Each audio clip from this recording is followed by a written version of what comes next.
you must know that the hierarchy must be maintained.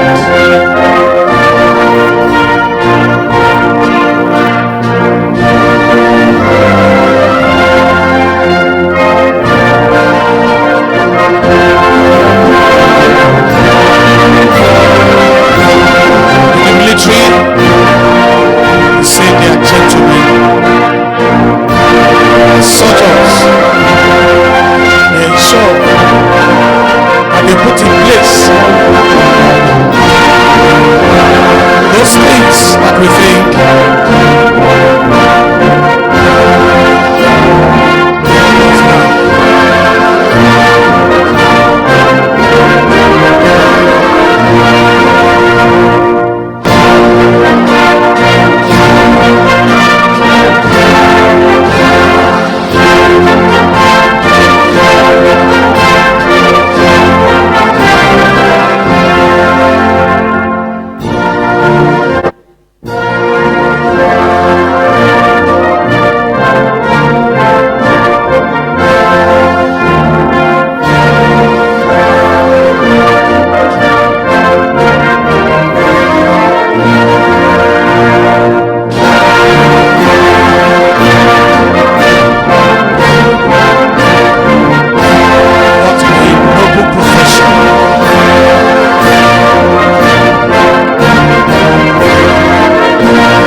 splendor,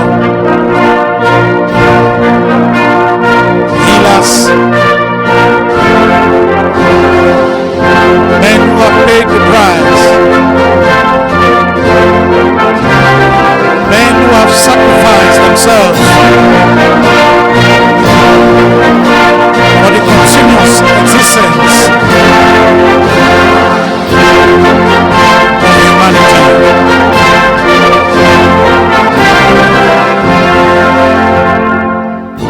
Today we celebrate the 2026 Soldier Day.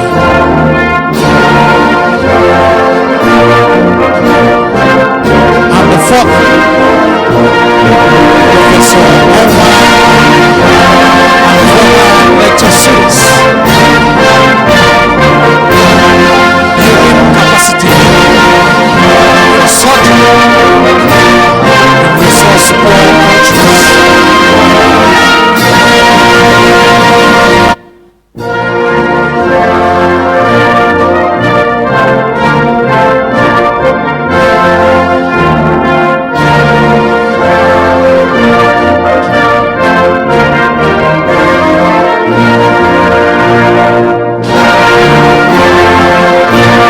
Ladies and gentlemen, with all our hearts, caps, our respect for these surgeons who have dedicated their lives to humanity, to ensuring that humanity enjoy good health. With all our hearts, with these generals, these men who have sacrificed their life, that we will continue to lead the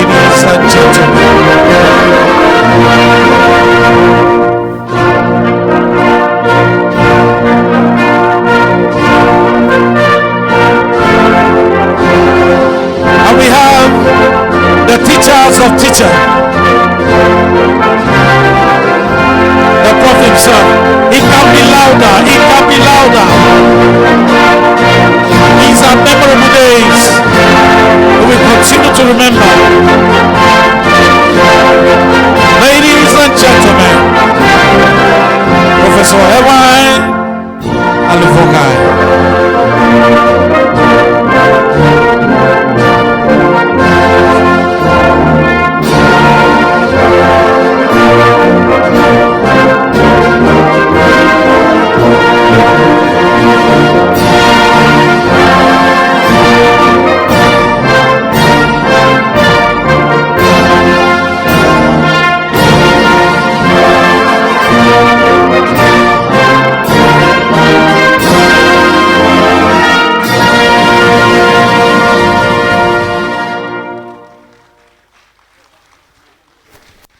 Distinguished guests, I would like to respectfully invite a consultant neurosurgeon in the person of Dr. Bruno Arekandia to read out the citation of our keynote speaker today, Professor David Ewan. Ladies and gentlemen, please put your hands together for Dr. Bruno Arekandia as he comes forward to read the citation of our keynote speaker.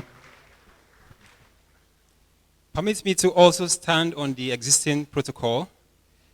Believe me when I say it gives me great pleasure and honor to be called upon to read the citation for our keynote speaker, Professor David Udo, a man of remarkable achievement and yet distinguished by his humility. I tell you something, when I heard about Ben Carson, I considered becoming a neurosurgeon. But when I encountered Professor Udo as a student back then at the UBTH, I knew that I was going to be a neurosurgeon. Thank you, sir. Professor Udo was born on 7th May 1965 to Chief Samuel Akpan Udo and Madam Sarah Ewe Udo, both indigenes of Itu, in the then southeastern states, now Ibiono, Ibom, local government area in Akwa Ibom State. He's the last of his father's 13 children and the youngest of 7 children born to his mother. His father, Chief Samuel Akpan Udo, the first son of a traditional ruler, was unwilling to become the heir of the throne. As a distinguished athlete, he was discovered and educated by colonial masters of the day. He rose to become one of the few Nigerian colonial police inspectors and was eventually transferred to the western region, where his last 7 children were born. Following his retirement from the police, he served as a security officer at the University of Ibadan. Professor Udo began his early education at Aberdeen Primary School, University of Ibadan, from 1971 to 1976.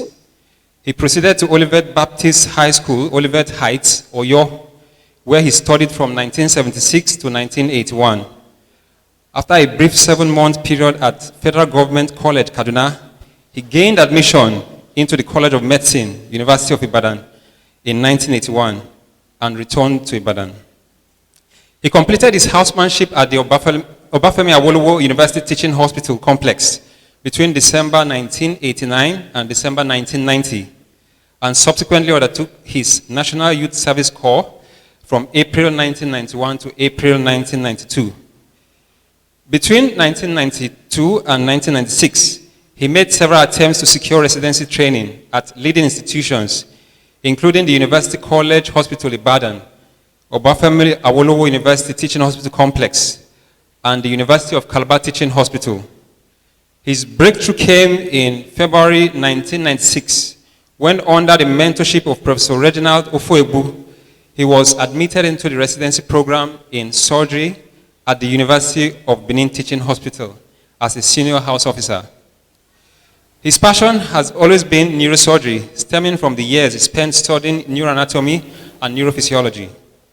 He passed his Part 1 examinations in surgery in 1991, but UBTH at that time had no neurosurgery training, and he was unable to secure a position at UCH, but he was able to secure a position at UCH.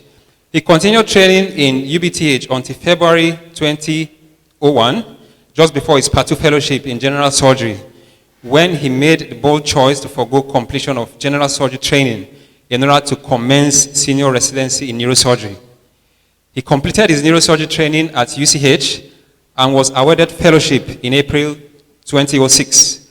Although he had plans to proceed to Canada for further training and possible long-term practice, he returned to Nigeria at the request of Professor Eugene Okwere, the then Chief Medical Director of UBTH, to pioneer and establish neurosurgical services in the institution.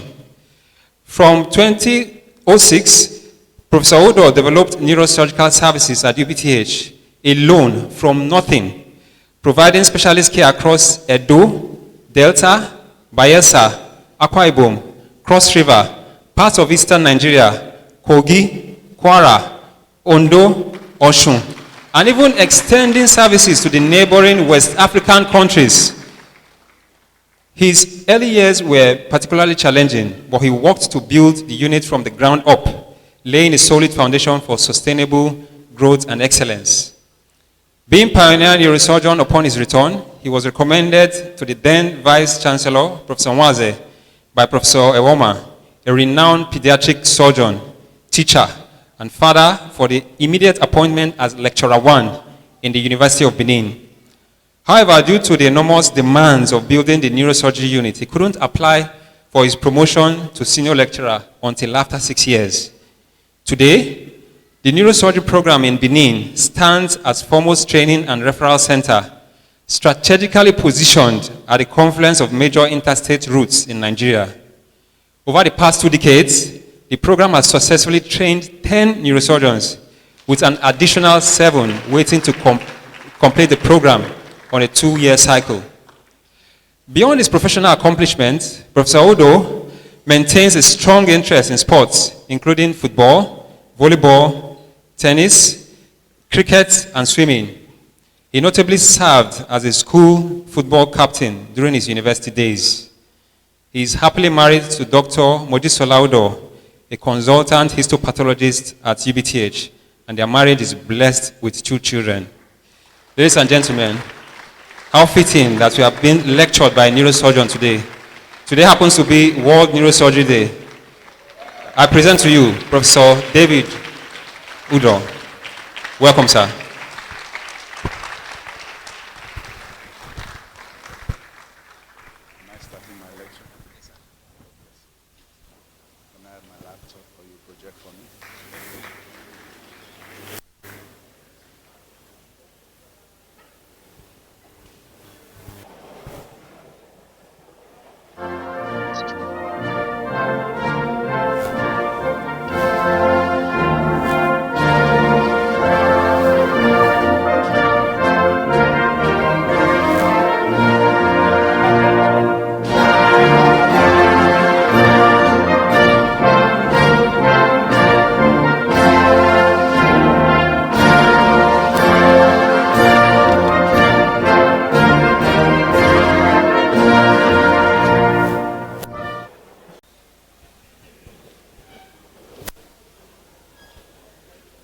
Good afternoon, everyone.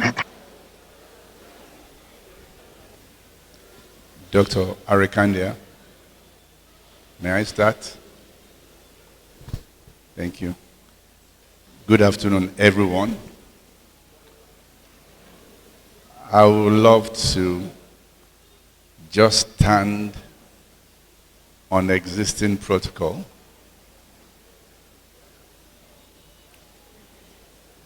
But because there are women among the dignitaries here today, I'd like to just acknowledge them together with every dignitary. The Vice Chancellor, Ambrose Ali University, Professor Eunice Omonzeje, Chief Medical Directors, the Chief Host, Professor Ruben Efedi, the CMD of ISTH, and today's chairman, a very brave woman, Professor Idia Niboku Izeyamu, my boss, the Chief Medical Director of UBTH, represented by my friend, Professor Dr. Onimisi Osho. The head of surgery, Professor Ogochukwu Alile, Chairman, Dr. Andrew Okomai, Secretary, Dr. Eyaguna, Dr. Clement Odion, and members of the LOC, consultants and resident doctors in surgery, consultants from every other department, principal officers of the university and head of various departments, the provost of nursing and all nurses, the clergy, government officials, and following in the footsteps of Dr. Osho, men of the press, all protocols observed. It is a momentous privilege for me to be standing here. I do not esteem it lightly, neither do I take it for granted. On this pedestal, up here on this podium, it's not usual my kind of situation in a room. My usual place is somewhere at the back there. No one told me, the decades have taught me, that I give my best where no eyes can see. Thank you for considering me worthy for today's lecture. So far away from my alma mater, so far away from the place of my primary assignment and my classroom in Benin City. I salute the honoree, Professor Alufohai, Prof Ewan, eminent consultant surgeon, former board member at ISTH, former head of anatomy, former head of surgery, former head of histopathology. Nobody holds those kind of titles these days. It will cause a major war. Yes. Former Dean of Faculty and Provost, former Acting Vice Chancellor. The man who procured multiple accreditations for the college, who accomplished the graduation of the first 6 sets of students from Ambrose Ali University.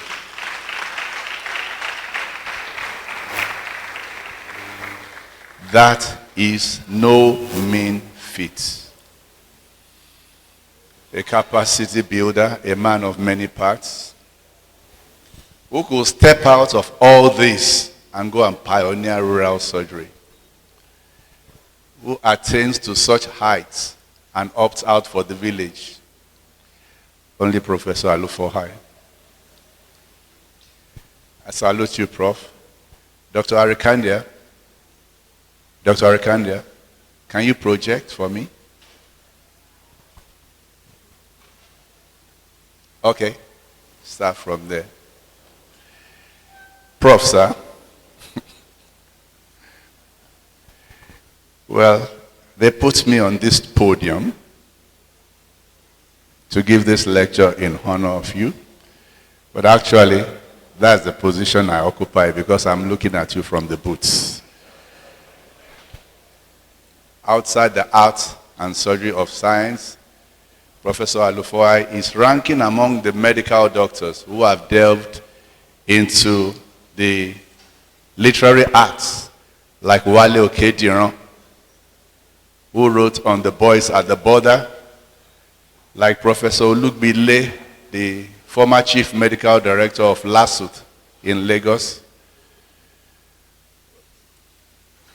who wrote several books of repute, including The Lonely Men.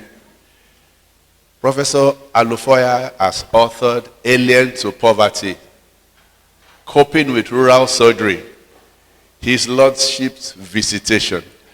But I want to single out the motorboy, because I think the motorboy exemplifies this evening's lecture.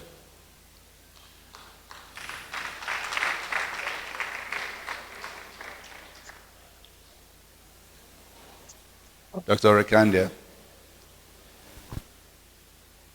in the motorboy, Professor Alufohai portrays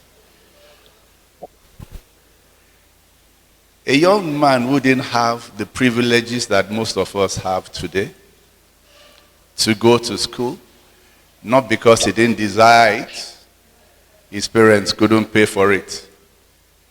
Boldly, he opted to become what we call today Agbero. The motorboy's name was Jiba, because his name was Jiba. Prof, I'm sorry, I peeped into your book. Can I continue? His name was Jiba, so they called his mother famously Iya Jiba, who felt so embarrassed, coming from a polygamous background, that among all the women in the husband's house, my son will become a motorboy.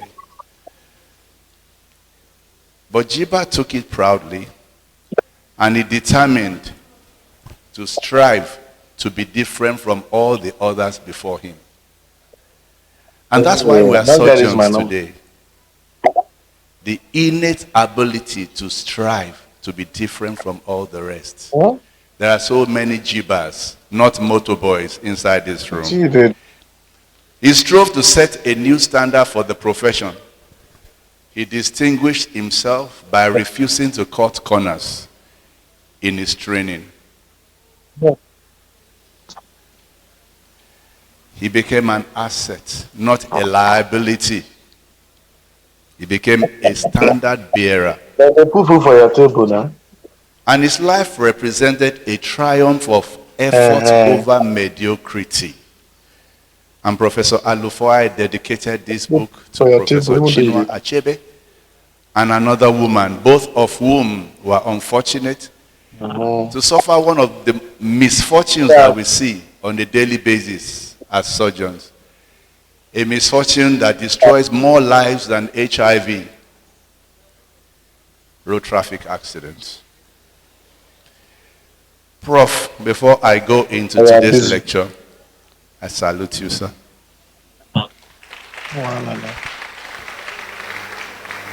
Enjoy yourself. Later. So the subject for before me today, building capacity for surgery in resource-poor countries, the role of mentorship, training, and collaboration was made easier by reading about the life of that young man, Jiba. I mean, he was a conductor in Nigeria. He wasn't a driver in the US. He could have opted for another environment to become a motorboy so that he wouldn't embarrass his family.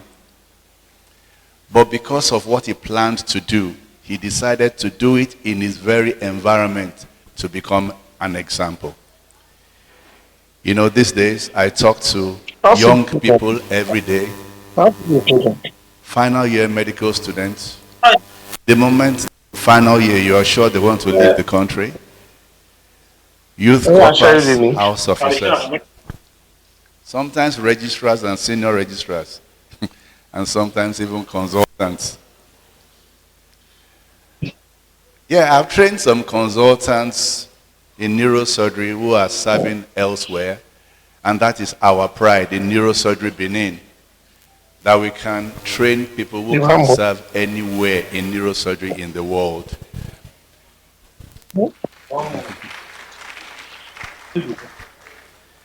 And they will tell you, what am I doing here? This country has done nothing for me. If you are idle, if you are not building capacity, that will be your summation all the time. What am I doing here? This country has done nothing for me. This country is not capable of doing anything for me. So we want to go down memory lane. Everybody here who graduated from a school. I graduated from College of Medicine, University of Ibadan. By the time I was graduating,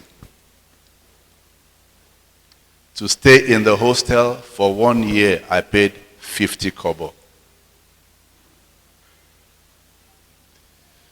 to buy all the books I needed in a particular level. It didn't cost up to 50 naira, even though then we couldn't afford it.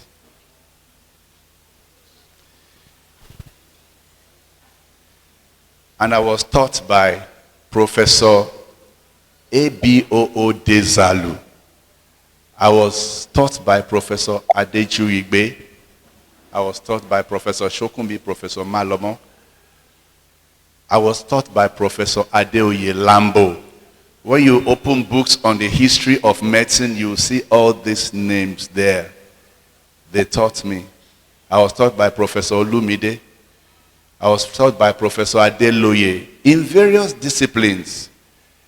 Imagine, my tuition fee was not up to 25 naira. Is that the money that will that will pay all those professors that taught me? Do you still think this country has never done anything for you? The equivalent of 1 year's education in the UK is about 30 to 56 million. Those of you who travel to go and do masters, 1 year's education in the UK is 30 to 56 million. You are not paying that money because you are a foreigner. You are paying that money because that is the true value of the education we are despising. And it's almost free for us. Even the citizens pay the same. Before they go to school, you know what they do? They go to secure loans. Loans that they'll pay back for 5 to 10 years after they graduate. Or they go look for sponsors. So you are not paying that money because you are a foreigner. You are paying that money because their citizens pay the same money. And we still despise this nation that brought us all to this level. How does this nation manage to pay all those professors that taught you? From prelim through 100 level until you graduated. Even now, I don't think anybody in Uniben is paying up to 75,000 naira tuition fee in a year. That will not pay one cleaner. Not to mention all the professors that will teach you at that level. How do we afford that education? Because this country invests something in you. So, if you want to continue denying it, so the country expects you to stay back and build capacity.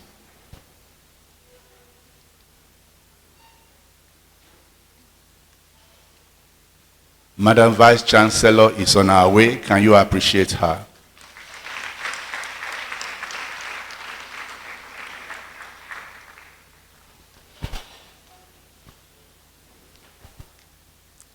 So, how do we fund education? Do not make a mistake. I'm not trying to revise what you think about the country. About governance, we can all see it is glaring. But I'm trying to say, in spite of what we all think about governance, this country has done something for you. And you owe this country at least putting hands together with other people to build capacity. That is what you owe this country. Just give something back before you go away. Just give something back. Because you never know, your grandchildren's cousins may benefit from what you gave back, because not all of them will live. So, this money is taken from the oil mines of the Niger Delta. And you know what happens in the oil fields of the Niger Delta? Most of their children will never see the four walls of the school. Where the country gets the money to finance our education, their children cannot afford to go to school. They are the reason you are building capacity. When those poor children are brought to you, they are the reason you are staying back. So, I want to tell you that this country has invested something in me, and that is why I'm standing here.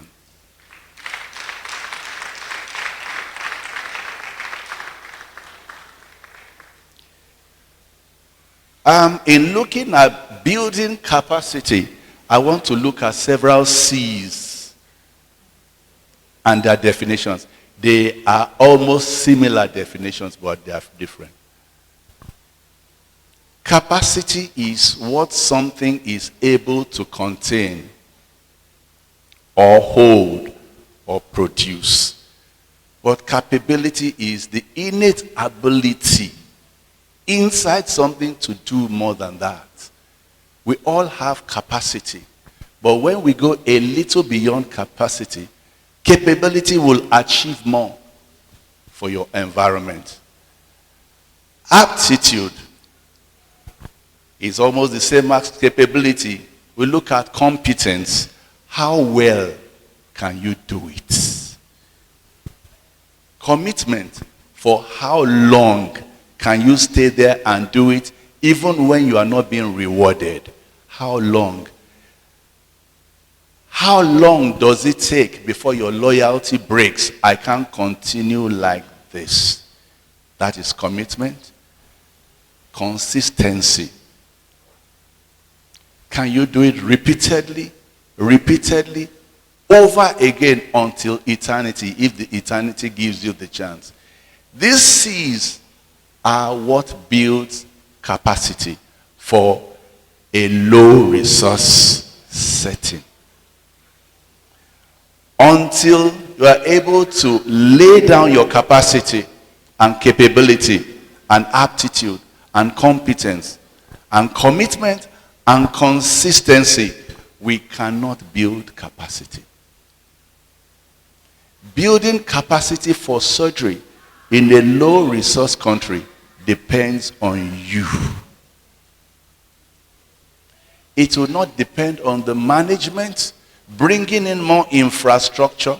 Imagine I bring in a CT scan. I can't afford the engineers that take care of the CT scan. Then the CT scan gets spoiled. Then we wait for another 6 months. Nobody does CT scan. So we are saying capacity building for surgery in this setting depends on you. Community and communication. When you have built capacity and capability and competence, you need to be able to communicate with the community. You need to be able to give something back. I hope we are not making mistakes today, thinking that the keynote lecturer is telling us, don't leave the country. That is not what I'm saying. I'm saying while you are here, you are part of the capacity building. Do not say they did not supply me with instruments. When you get to your private facility, what do you operate with? If you don't have instruments, bring your own in so that you can keep service going on, you can keep training going on. Because the young men under you who are training, if you're not working because you don't have the equipment, what are you teaching them? What are you teaching them? So whatever you use on the other side, bring them here. Because that is commitment. That is capacity building. Capacity building is a process. It is the entire 9 yards. It is a long haul. It is not a sprint. It is a marathon. So if you think if it doesn't happen this year, I'm leaving. It may not happen this year. It may not happen next year. See, I have hope for Nigeria, but it's not because I think Nigeria is going to become Johns Hopkins someday. Nigeria will not become Johns Hopkins someday, but in my little space, I can make the poor Nigeria welcome and know that no matter what you are holding, this country can treat you. That is capacity building. Capacity building is developing. You go get the skills. After you get them, you don't stop there. You make it stronger so that you can stand bolder. It involves acquiring instincts, abilities, processes, not just for the individual, also for the organization. As the individual strengthens himself, we expect organization to strengthen themselves. But do you know that the individual is the life of the organization? I came back from, actually, I didn't want to come back. Then Professor Okpere came hunting for me. And he says, am I speaking with Dr. Udo? Declare your location. I'll come and meet you there. So by the time I got to Benin, there was almost nothing. And I almost regretted following him there. If you stand on a spot for long enough, you'll discover that even concrete can allow grass to grow. That's capacity building. If you stand on one spot and you keep moving around, something will happen around you. Capacity only needs one man to start something. When you go start something, it will become a wildfire.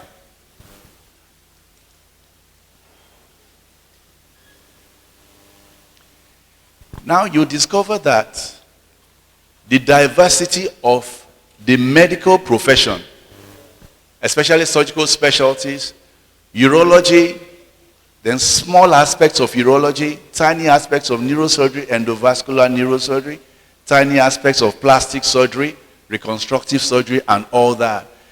These subspecialties in surgery somehow has stimulated other subspecialties to grow. Do you know nursing? There are close to 150 to 200 nursing specialties in the world today.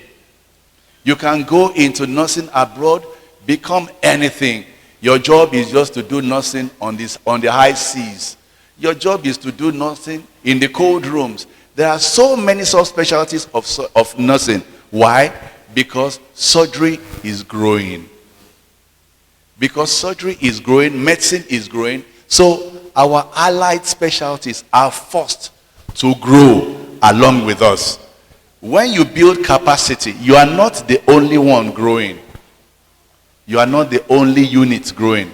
Other units around you are growing. Secondly, the growth is self-perpetuating. Because when you see that your growth is stimulating other people around you to grow, you want to move higher so that you stimulate them to do better. Growth is probably the strongest evidence that something is alive. If you are not growing, you are not alive. What are the strategies for building capacity? Regular training, constant re-education. You have to come to that place when you tell yourself, okay, I need to add a little bit to myself so I can be able to help my environment. You see, I'm starting with the individual, not because I'm exonerating organizations, I'm not exonerating societies. I'm starting with the individual because it is the individual that forces society to grow. When I got to Benin, Professor Okpere said, what do you want? You know, very energetic man. I said, come, let us go. He'll just walk about 5 miles going up and down the hospital, and you'll be following him. That's Professor Eugene Okpere. Say, look at that building. I can turn it into anything for you. Look at this one. Choose one building. So I chose a building, a story building that had the capacity for 30 beds upstairs, 30 beds downstairs. He said, 60 beds? You want to start with 60 beds? I said, yes. Until you are ready to bite something bigger than your teeth. You don't know how much you can swallow. You have to take a little bit more. You have to move one more step. Don't let the grass grow under your feet. You have to desire to move a step further. Now, I thought a 60-bed capacity was okay. Neurosurgery has 5 consultants in-house right now, and we have a bed occupancy of 60, but we have taken extra 30 to 40 space outside our facility, but I asked for just 60 beds. If you are willing to grow, the establishment will grow around you. He said, I don't have money for equipment, I don't have money for this, I don't have money for that. Just take the word, we'll put beds there for you. But by the time he realized that there were so many patients and he was making so much money, he would just come and say, Udo, what do you need? Udo, what do you need? I'm saying, build capacity in your unit. And you can walk down to the chief medical director because they are seeing the money that is coming from your unit. You can walk down to them and make a bargain they cannot refuse. If they are making millions from your unit in a month, and you know it, because the patients are in your ward, and you need just diathermy. When I was in Ibadan, the CMD will come to us in neurosurgery. This year, neurosurgery made this amount of money. What do you want to buy? He won't give us money. He will just ask us, what do you want to buy? That is the way to encourage capacity. You don't use money made by active facilities to run facilities that don't do anything. You put money back to where it came from so that they can grow.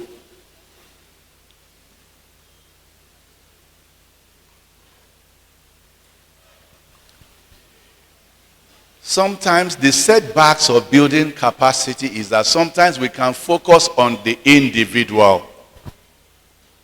Sometimes we can focus on the individual. You send somebody for training and he comes back and he says, this specialty cannot thrive in Benin City because I am not being encouraged. Who told you it will not strive? If you start moving, even if there's nothing for you to do, just walk around an empty ward and pretend you are doing a ward round. Go to the theater, pretend you are booking a list. Something is going to happen if you stay there. If you don't stay there, nothing will happen. If you are waiting for somebody to encourage you before you stay and do something, nothing will happen there. Young men will not come to train under you because you are not doing anything. But the moment you start doing something, other things will start coming. You won't even be able to handle it. That is capacity. And the young men start coming. Sir, I want to train. When I got to Benin, I never ever imagined that I would stay there. Not to even mention training people there. Then I met a young man called Aziz. Aziz was a Muslim. He said, sir, I like what you are doing.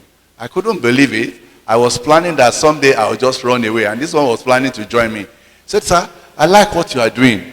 I would like to become a neurosurgeon. I said, where? In this place. No accreditation, no facility, nothing. He said, but I like what you are doing. Aziz was the first person I trained. His name was Abiodun Lukman Aziz. Let me tell you, he was the epitome of dedication. I never entered a single ward round, not one day before Aziz. The CMD loved him so much, he gave him a house in front of my own.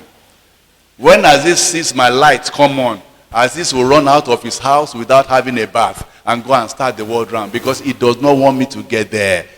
That is mentor-mentee relationship. You don't wait for your boss to get there, then you come there. Your boss will not say anything. Have you ever worked abroad?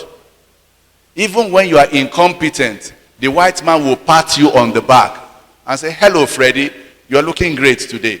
But when he comes to recommend you for the job, you'll say he's the worst case of insubordination I've ever seen. And you will not see the recommendation. See,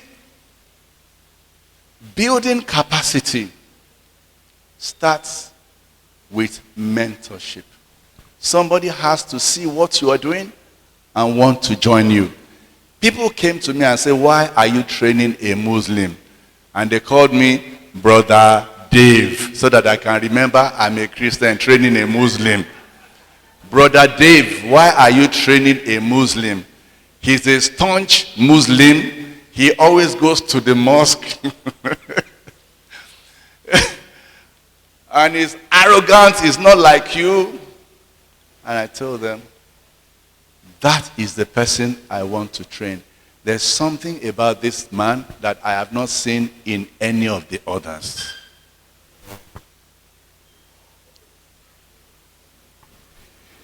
I was talking about focusing on the individual. Sometimes you train somebody, you spend so much money, you send somebody to Switzerland, you send them to Greece, you send them to Kuala Lumpur, and they come back after 5 years. They come back after 5 years and they refuse to serve the establishment. They just pack their bag and move away. We should not waste resources on individuals. Choose men like Aziz who will add something to the system. Sometimes we choose men who de-emphasize common goal. When you have a facility outside, it doesn't become the place for residency training. You must do equally what you do outside, inside, or you do more inside. Because inside is where the capacity is. Why are we building capacity? We are building capacity so that we can take care of those who cannot meet us in the private hospitals. They can't afford it. We are building capacity inside so that we can take care of those who will die if they don't go abroad. That's why we want to build capacity inside, because it is the money taken from their lands that made us who we are. That's why we must build capacity inside. For those people who will not be able to say, Dr. Osho, for what you have done for me, take this. They will say a huge thank you in their hearts. They can't give you anything. For every one of those people that you stay back to take care of, that you build capacity so that the society can accommodate. You see, heaven says a silent thank you, and only you will hear it.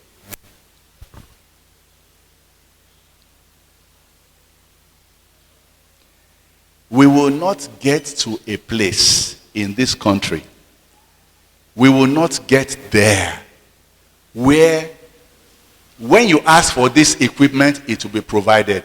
Do you understand? You will not get to a place where the sponsorships you need will be provided. But we will get to that place where you can create an environment for yourself that is efficient, that is effective. You will always get to that place, but you have to be ready to stand in that place. If you don't want to stand there, you will not get there. John Hopkins did not happen today. UCH London did not happen today. I don't know how old IRUA is, but I know IRUA has a 340 something to 400 and something bed capacity. UBTH rose from 280 to about 900, almost 1,000 bed capacity now from 2010.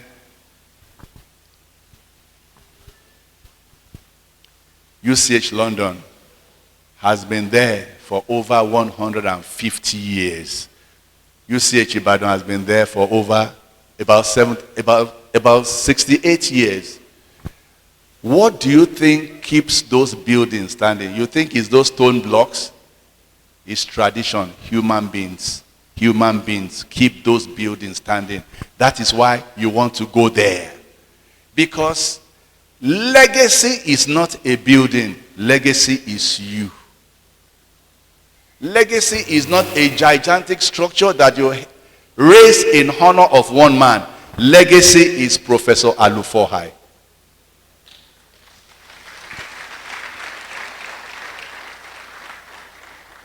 He started it. I don't know if he ever benefited anything from this society, but he's just still standing there, reading the physician's oath, and we are reading it after him. Do you think he's having fun in this country? But I'll tell you one thing he has: fulfillment. Fulfillment is better than fun.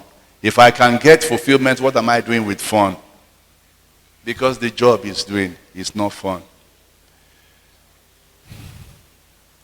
One of the other setbacks to building capacity is ego. You send 3 people to go and train, to come and establish something, and they come back. You spend millions of dollars training them. They now come back, they don't want to work together. You have to domicile this facility in my department. No, it will stay in my department. No, it will stay in my department. At the end of the day, people you sent out with so much money that could have bought equipment for my neurosurgery, imagine. They now go and establish the same facility they don't want to establish in the hospital outside, and they're making money there. That's ego. Those are setbacks to capacity building. But when I ask you, what are the problems to capacity building? We'll just look at it. We'll say, it's petrol subsidy. It's petrol subsidy. It's 2027. It's Tinubu, you know. But the problem to capacity building is us.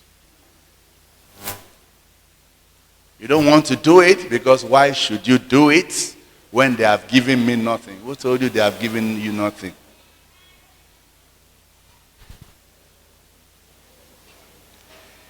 Yes, I just defined capacity. I want to define resource before I round up the lecture. They give us all kinds of names. They give us all kinds of names so that you will not remember that the money Britain lives on comes from the shores of Nigeria. So they call you so many names. They call us resource poor. And we take it, and when we want to write our academic papers, you go and check Joe's journals, and we give our title, Modern Hagiography in Resource Poor Nations. And they will accept it fast. So long as you accept your name, they will publish your paper. So they give us resource poor, they give us resource deprived. And these are derogatory terms. They give us resource limited. Who told you Nigeria is resource poor? See, dig almost anywhere, natural gas. Dig almost anywhere, petroleum. Am I correct? Crude. Who told you Nigeria is resource poor? In 500 million years, Nigeria will not go extinct for poverty. They will keep lending us money. Do you know why? They live on our resources. They will not stop lending us money. If you are afraid that one day they will say because you are not paying back, no. They will not stop lending us money. But we need to look inwards and stop borrowing money. They will continue lending us money because what we give them of our natural resources is far in excess of the money they gave to us. People will lift your crude oil, they will declare only 30%. Why do you think they will not lend you money? It's good to do business with us. So they call us resource poor, resource limited, low resource, then third world. Then they try to refine the term. They call us socio-economically, structural, and developmentally limited. They call us underdeveloped, low status. Then now they call us global south. Global south just means countries like Asia, continents like Asia, Africa, Oceania, Latin America. And what are they trying to tell us? Because we have a common history of colonialism. We have a common history of debt crisis. We have a common history of poor infrastructural development. Why should I say that poor infrastructural development is what is preventing me from functioning as a neurosurgeon? What do I need to do a borehole? Nothing. I need nothing to do a borehole to save a human being. We once went to Liberia, because we travel from time to time with missionaries. We went to Liberia. I was traveling with these people from Johns Hopkins Hospital, Vancouver General, Metro Atlanta, under the umbrella of a foundation. They tried to make other West African countries that we visited believe that I was not a neurosurgeon. They tried to make them believe that I was just an African they were trying to help. So wherever we went to, they didn't allow me to operate. So one day, we were going to Liberia, and I asked them, can I bring my instruments along? They said, no, we won't need your instruments. We bring in state-of-the-art equipment from North America. So when we got there, I was the first neurosurgeon that arrived. For 10 days, no other neurosurgeon arrived. And we had this young Liberian boy, 24 years old. He has blood in his brain, chronic subdural hematoma. And he was dying. Nobody to operate on him. Because we were waiting for state-of-the-art equipment from North America. They told me not to bring my own. And I was the only neurosurgeon. And I was watching this boy. So I went to the CEO of the hospital in Liberia. And I said, sir, this boy, he will not last tomorrow morning. What are we going to do? He said, Dave, what can you do? I said, do you have anything that can cut through bone? Said, is that what you want? I said, yes. Then he sent for the engineering team. Then they brought the drill they use for concrete on the tarmac. I said, this one? He said, yes, it can cut through bone. So one of the white men looked at me. He said, David, do you want to do it? I said, but we have to save him. And that young man said, if you want to do it, I'll join you. He was a biomedical engineer. I'll show you how to hold that drill. I'll clean it for you with alcohol. So we went to the theater, and everybody believed that I came to kill somebody. Actually, I believed I was going to kill him that night. We just wanted to try. We just wanted to try. My assistant was a nurse. Because this boy would not last the morning. He had started coning, his pupils were dilating, he could no longer talk. So they brought this engineering drill. This is where the head was. So that the drill will touch the head, I have to stand here. When I switch on the drill, my whole body will start vibrating. It will hit the skull and it will bounce me back. But we will touch the skull and bounce back, touch the skull and bounce back, touch the skull, until it made a tiny hole in the skull. Is somebody listening to something? Until it made a tiny hole in the skull. And I looked for another instrument, and we removed the last piece of bone. See, the pressure in his brain, the blood touched the ceiling and stained everything in the operating room. I thought I had killed him. He stopped moving. And the white ladies who are there, the surgeons were not there. Oh my God, he has killed him. And they started taking pictures of me beside the boy. Oh my God, he has killed him. I've never seen anything like this before. But the patient just started laughing. He started laughing. He started laughing hilariously. And they said, what is wrong with you? He said, I can't feel any headache anymore. If you don't build capacity where you are standing, nothing will happen. Nothing will happen. You know what the Liberians did the next day? They started searching everywhere. They started searching everywhere. And they discovered that they actually have neurosurgical equipment that nobody has ever used. They had neurosurgical equipment that nobody has ever used, and we could have killed that boy with that engineering drill that night. But you see, God was on our side. Why? Was it because we were skilled? I was not trained with that instrument because we had a will that somebody should leave, and God stepped in and did something. If you have a will, capacity will build around you.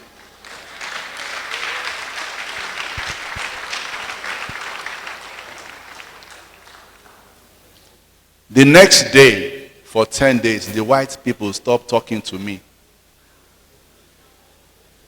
The white people stopped talking to me. Why? I didn't know.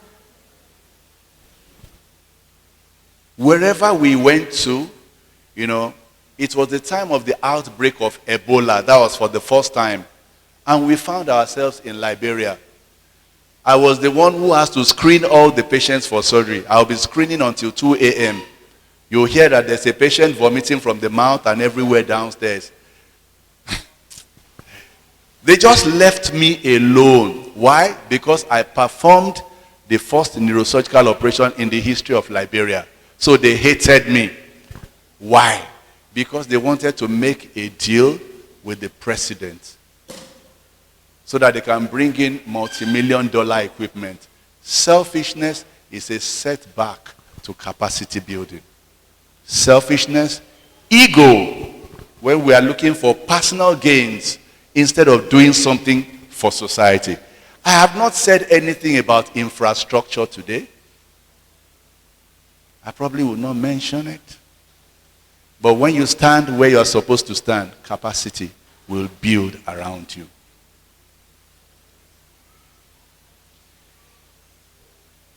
I've been told that the gap between Africa and the West is about 150 years.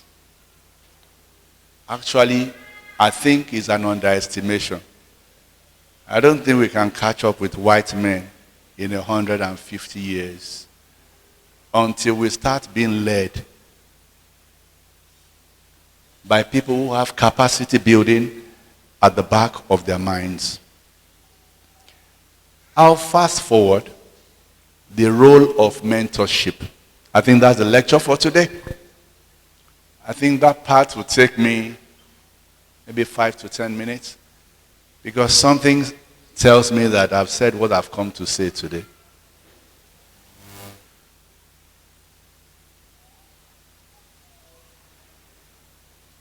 Most hospital managers and CEO are afraid of only one thing.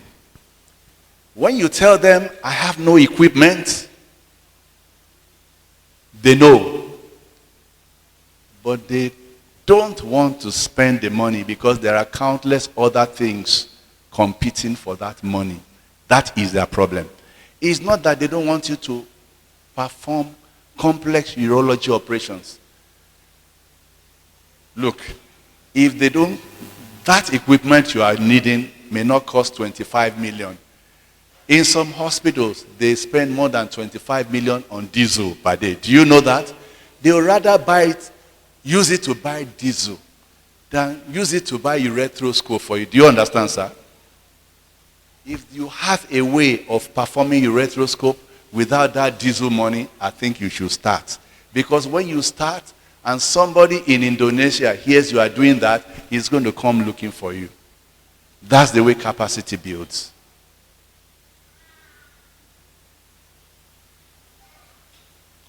When you go to most of our universities, most of our teaching hospitals, you discover that this building is abandoned. This building is abandoned. Somebody built 3 floors. They didn't complete it. They just left it. Somebody built a chain of bungalows. They didn't complete it. They are just abandoned. It happens all over Africa. I won't complete the project that you started. I'll do my own. So when I got to Benin, I saw this building that was built by Ogbemudia. I'm trying to paint models for capacity building. I saw this building that was built by Colonel Ogbemudia in 1973, and I arrived in Benin in 2006. The building has never been inhabited. Solid building, 60-bed capacity. It was built in 1973. I arrived in 2006. It was covered by vegetation. It has never been used, 16-bed capacity. So when Professor Mere took me there, I said, I want this. He said, I can build you something else. I said, no, sir, I want this. He said, you don't know what I'm capable. I said, sir, I want this. He said, why? I said, because it will take 30 upstairs, it will take 30 downstairs. He said, look, we cannot equip it. So we started working for about 3 weeks and money came. And the man began to equip what he said he will not equip. You see buildings all around you. Stop competing for space. And I'm talking to neurosurgeon. I'm talking to general surgeon. I'm talking to plastic surgeon. Stop competing for the same 24 bed space in one ward with all specialties of surgery. You should have a facility of your own. Move into a ward, a distinct, a dedicated ward of your own. You'll see it will be filled. And you will not believe what procedures you will begin to perform. How do you get into a ward? Accreditation team will say, which patients are for general surgery? Where are the plastic patients? Have your dedicated ward and go and grow somewhere. Go and grow somewhere. Because how can you be cardiothoracic surgeon? You understand? Your patient is here. This one has just had colostomy. And your own had colon transplant. This one has just done colostomy. Do you understand what I'm saying now? And your patient is there in the center of all of them.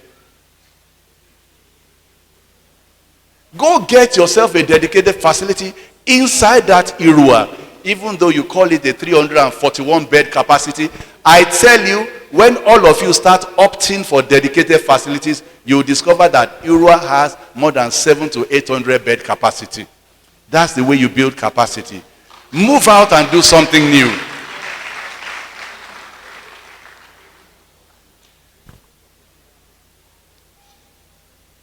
While a great expense may be required to establish a complete medical faculty, it will cost far less for a reasonable beginning in any subspecialty of surgery.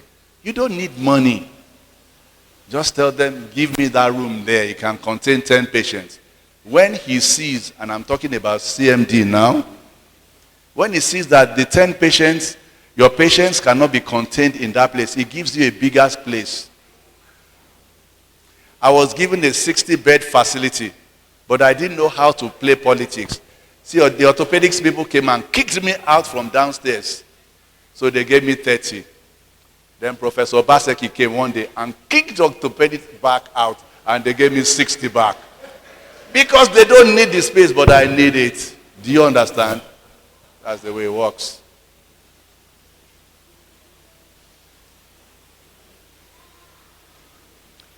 Neurosurgery is self-sustaining.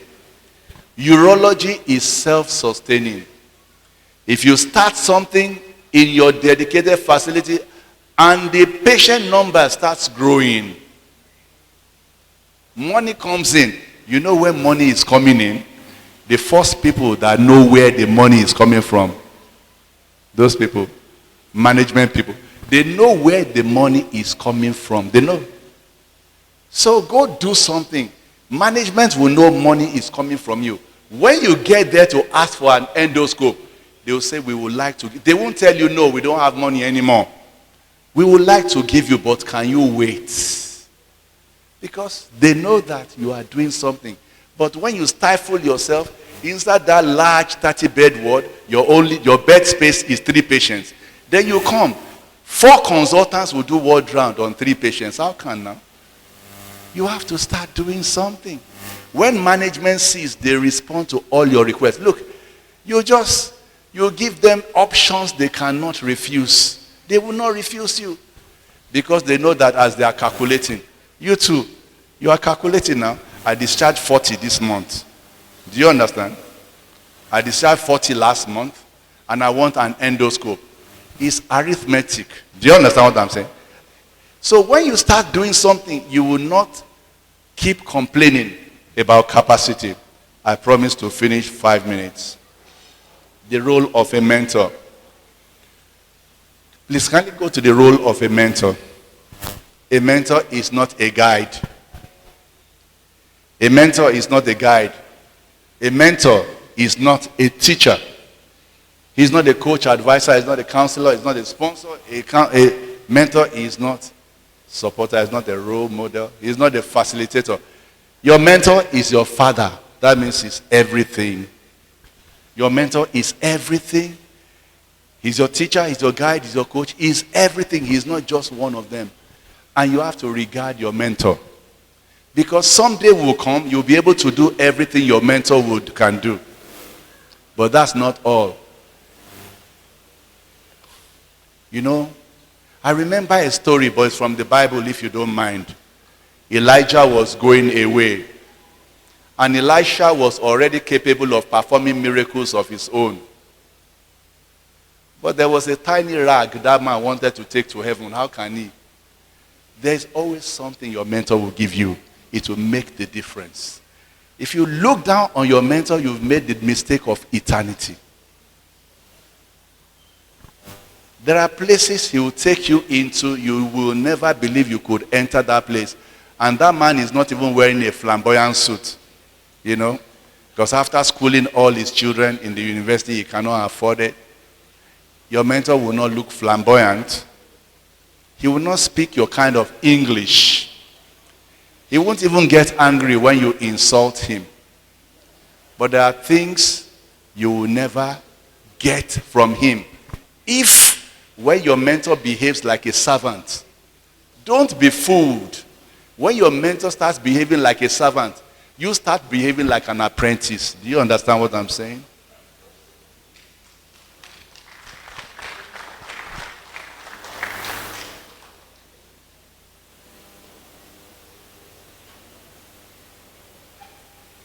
Between mentor and mentee, there has to be trust.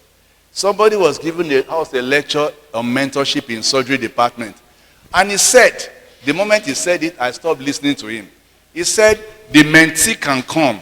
If he doesn't like certain things the mentor does, he'll just sack his mentor and go to another person. Who told you that? Who told you that? Then he was not your mentor. He's not your mentee. Let me tell you, the day you sack him, you will not move from that spot in 25 years. And those of you who are in surgery, you know that. Have you not failed an exam you shouldn't fail before?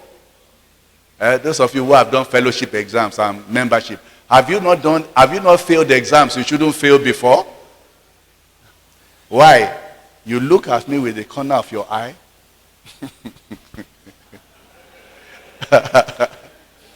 Do you know your mentor walks into a bar and he ordered water, and you walk in and you say, give teacher one beer.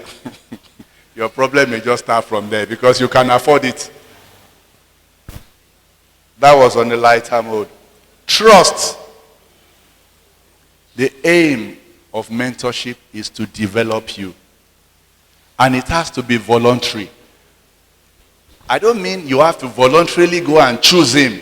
I mean you have to voluntarily stay under his feet.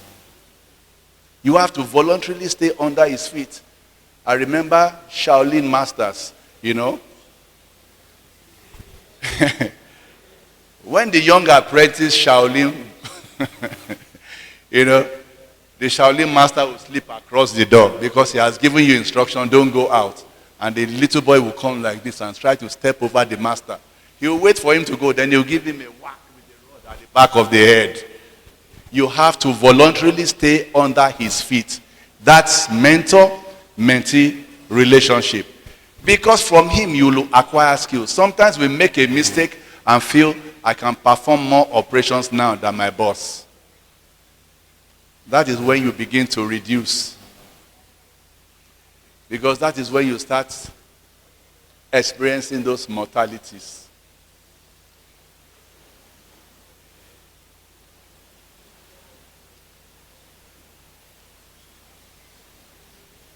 I wrote a list of names there. Can you? Yes. You know, it takes a village to train a child. It takes a village to train a child. I'm rounding up now. One day I was about to leave Ibadan. My teachers will not leave the office until 11 p.m. My teachers never left. They were neurosurgeons. Professor Shokunbi left a lucrative practice in Canada and he came back to Nigeria when everybody was leaving. And they'll stay in the office until 11. Around 10:30 p.m., all the patients we have seen for the day will carry the x-rays, the CT scans and everything, and we'll go and knock on his door. Come in guys, I'm still here. And you discuss every patient, sometimes 20 patients, one after the other, and he'll teach us before he goes home at almost 12. Do you think that man hated sleeping? He was investing.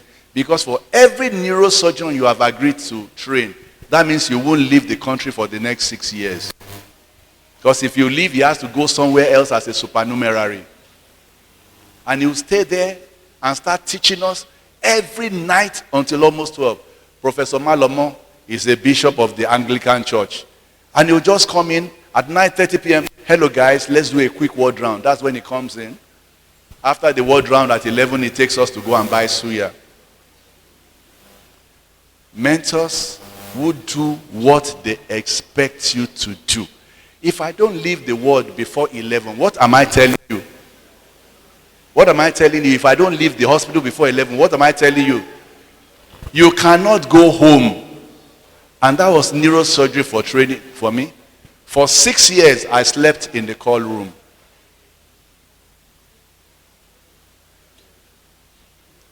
He will never allow anybody to carry his bag, Professor Shokunbi. He will carry his bag by himself because of his North American training. So every day at 11:45, I will stand at his door and say, Prof, I want to carry your bag. He will say, no, you can't carry my bag, but you can follow me to the car. But after some time, he started giving me his bag. Whenever he finished operating, I will run after him to the changing room and say, Prof, your boots, sir. And I'll put on gloves and start cleaning blood off his boots. I'll take it and keep it in my office.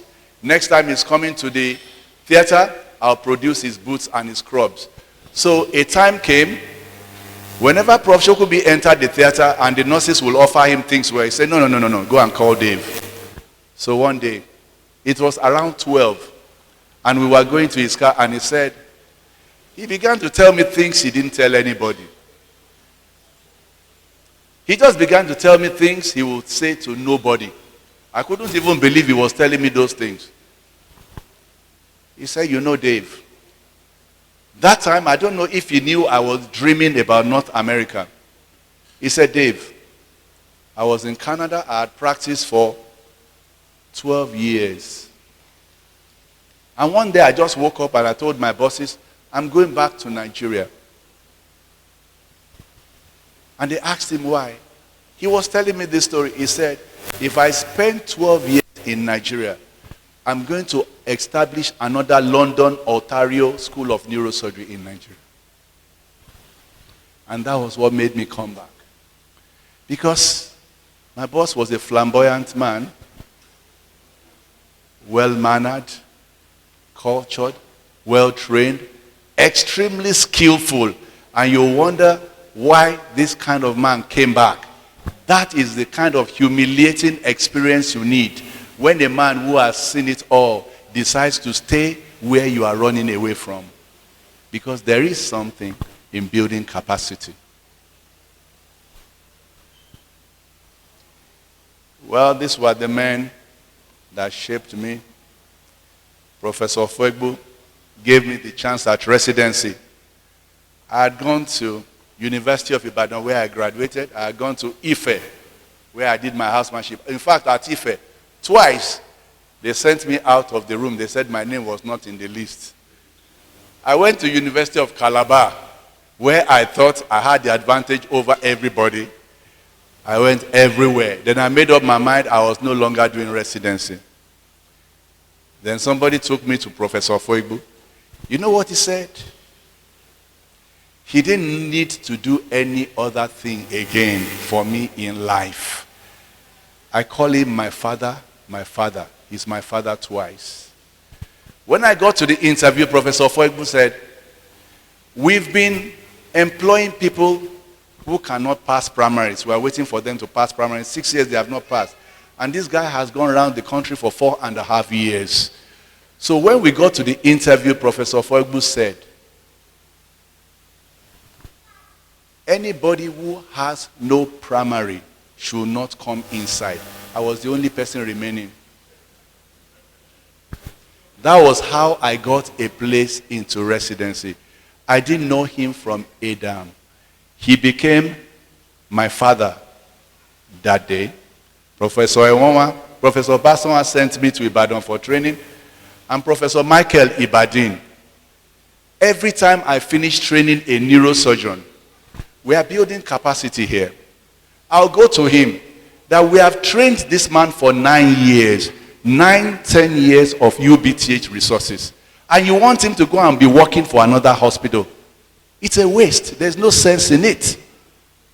We have spent 10 years training this guy and you won't give him a job. Why? Because maybe sometimes a consultant finishes training a guy, he sees competition there and he doesn't want him to be employed. He said, you have finished training me and you can't stay in this town. Each time I went to Professor Ibadin, he would employ that person immediately. Because I can't train somebody for 9 years and he goes serving another hospital. So everybody, all the 10 neurosurgeons that have been trained in Benin have been offered jobs in Benin, except they don't want to stay.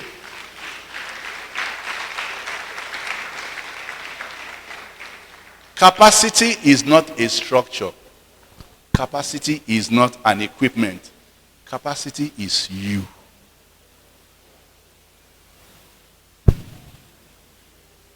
Where are you? Can you show me a few pictures? Move to the next one, please. Leader takes the first step. Mentor takes the first step. Then they will follow you. If you say, come to 7 a.m. word round, and you come to 7 a.m. word round, I can see the organizer standing up. Leadership is not first come, first served. Don't put all your treasure in the pocket of a man who is thinking of abandoning the ship and rescuing himself. Pioneering and mentorship is sacrifice. It will cost you something physical. It will cost you something emotional. Look, let me tell you, you hear them insult you, but you still train them to become who they were meant to be. It will cost you a lot. It will cost you something. It will go deep down into your pocket. But leader has to take the first step. Next slide, please. If you say come at 7 a.m., you come at 7 a.m. If you say move this bed, you show them how to move the bed. Next slide. Sometimes they will get to the word round at 6:30 a.m. and discover that you actually started at 5 a.m. You are showing them that what you asked them to do, you can do. Next slide. Yes. I think I should end with this. No, next. Go back, go back, go back, go back. Come down. Yes. It starts with training. The slide I'm looking for. Yes, go back from here. Okay, that's the slide on training. For your mentees, you have to design a training that is better than the training you went through. When I was training, there was no Sunday. There was no Saturday. We work round the clock every day. The sun never goes down. One day just continues seamlessly with the other. But you know, I looked at the training. The average Benin man is not the average Ibadan man. I hope you know. So I had to exclude Sundays for those who are not on call. Do you understand? But that's just only one deal. You have to make it look human. You have to make the punishment easier for people to go through. You know, people have a future when they train under you. You train them as a neurosurgeon, but they cannot compete elsewhere. So we inculcated a master's program. In your last 2 years, you must take a master's in anatomy. We give you permission to go and do anatomy masters. So you become a neurosurgeon and you also hold a master's in anatomy. You can do anything with your life there. You have to give those who are under you opportunities to grow. Opportunities for career development. We should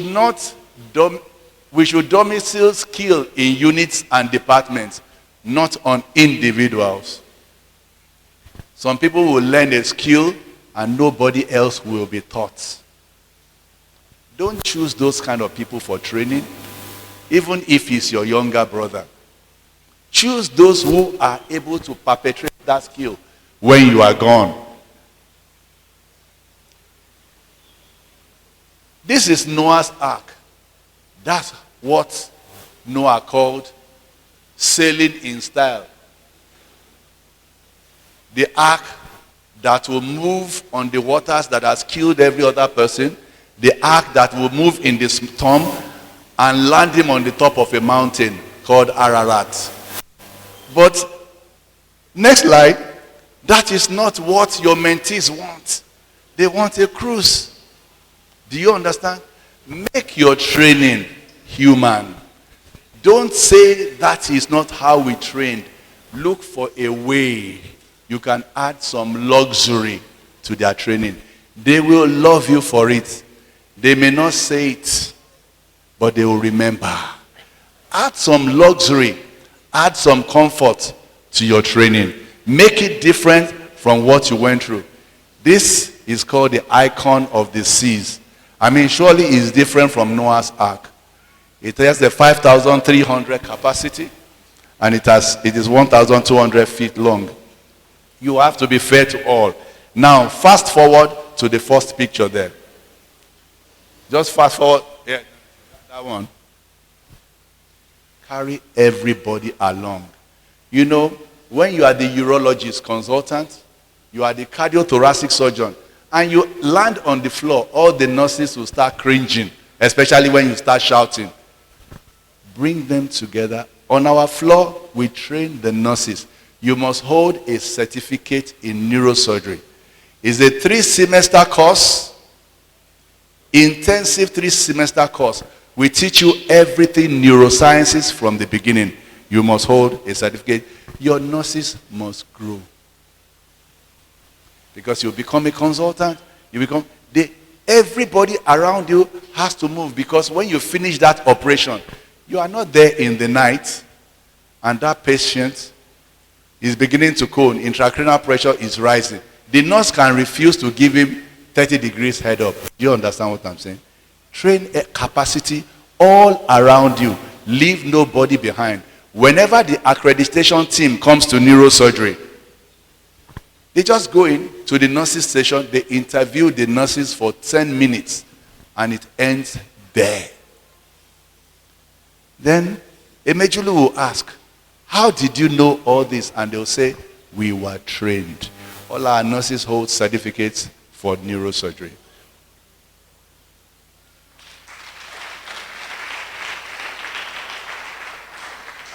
To date, we have trained 70 neuroscience nurses, and we are fighting hard to convert it into a master's degree program in the College of Nursing Sciences in the university. These are our foundation nurses. Next slide. That is Abiodun Lukman Aziz. You cannot work harder than that man. And those are the reasons I stayed. Those are the reasons I stayed. Next slide. That is Emmanuel Chukwuemeka Obeta. Next slide. That's Kingsley Osabuoye. Next slide. That is Emmanuel Ibadi. Next slide.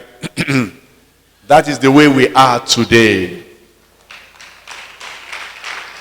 Next slide. That is the first and the only brain surgeon in the Nigerian army. We trained him. Next slide.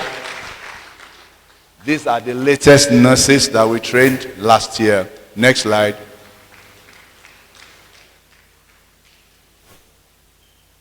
Honestly, I think my message has been delivered.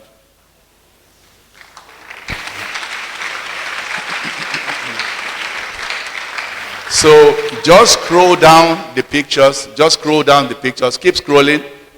Yeah. A mentor, go back. No, yeah. Your mentor will never dress half as flamboyantly as you do. But you can't go through that forest without him. Next slide. Keep going. Your mentor will take you through the white water. Nobody will drown. If anybody is going to drown, he will make sure he's the one who drowns. Next slide. Your mentor will take you through the desert. The sand dunes will not bury you. Next slide. If you see that long list of camels, the mentor is the only one who is not riding on a camel. He's leading them walking on foot. Next slide. If he asks you pass through that fire, it's because he's passed through it before you. Next slide. He will always be there. Next slide. Next slide.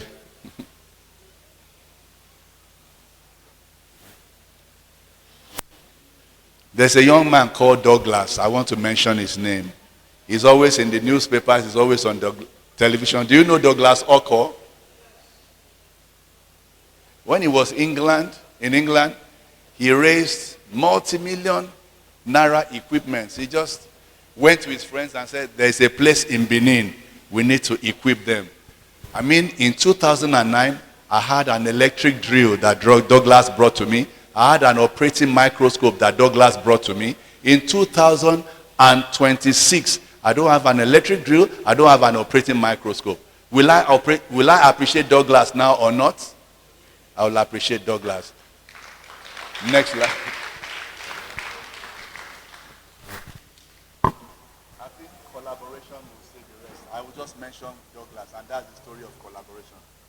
Thank you so much for giving me the opportunity.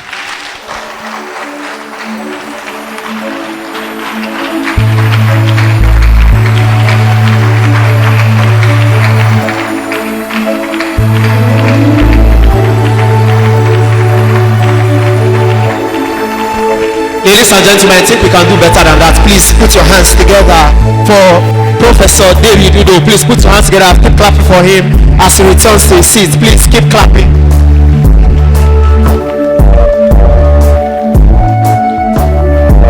All right, ladies and gentlemen, you may please resume your seats.